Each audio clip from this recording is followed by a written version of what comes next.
Hello friends, કેમ છો? તો આજે આપણે બનાવવાના છીએ એક અલગ જ રીતે પાણીપુરીનું પાણી, જે તમે આંબલીના પાણી તરીકે પણ યુઝ કરી શકો છો, જે બંગાળનું ફેમસ છે એવું. તો એની જોડે આપણે પૂરી પણ બનાવવાના છીએ. એના માટે મેં એક વાટકીનું માપ લીધું છે અને વાટકીના માપ પ્રમાણે મેં એક વાટકી જેટલો ઘઉંનો લોટ અને એક વાટકી જેટલો રવો લીધો છે. આ બેને આપણે પ્રોપર રીતે ચાળના હેલ્પથી ચાળી લેવાનો છે, જેથી એમાં જે મોટા મોટા દાણા હોય એ આપણને એમાં કહેવાય કે આડા ના આવે. અને પછી આપણે બેકિંગ સોડા, જે ખાવાનો સોડા હોય નોર્મલ, એ આપણે 2 ચપટી લેવાનો અને મીઠું નાખવાનું છે સ્વાદ પ્રમાણે, અને એક વાટકી જેટલું જ પાણી લેવાનું છે. પાણી આપણે રૂમ ટેમ્પરેચરનું લેવાનું છે. અહીંયા પાણીમાં કહેવાય કે કોઈ પણ જાતનું ગરમ કે ઠંડુ પાણી લેવાનું થતું નથી. હવે આપણે આને પ્રોપર મસ્તીનો જલ્દી મસ્તીનો લોટ બાંધી દેવાનો છે.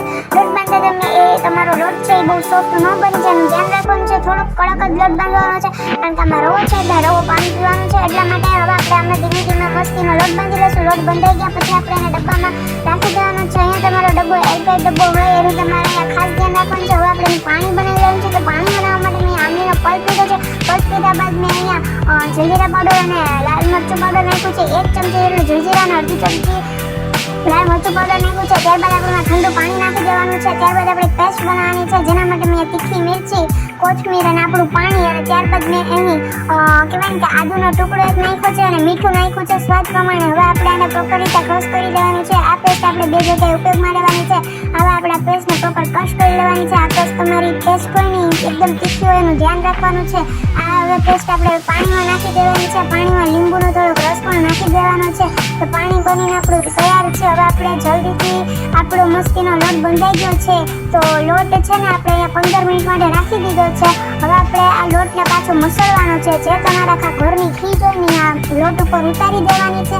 અને આ લોટ છે ને આપણે હજી મસળતો 5 થી 10 મિનિટ માટે કરવાનું છે, જેથી આ એકદમ સોફ્ટ બની જવાનું છે.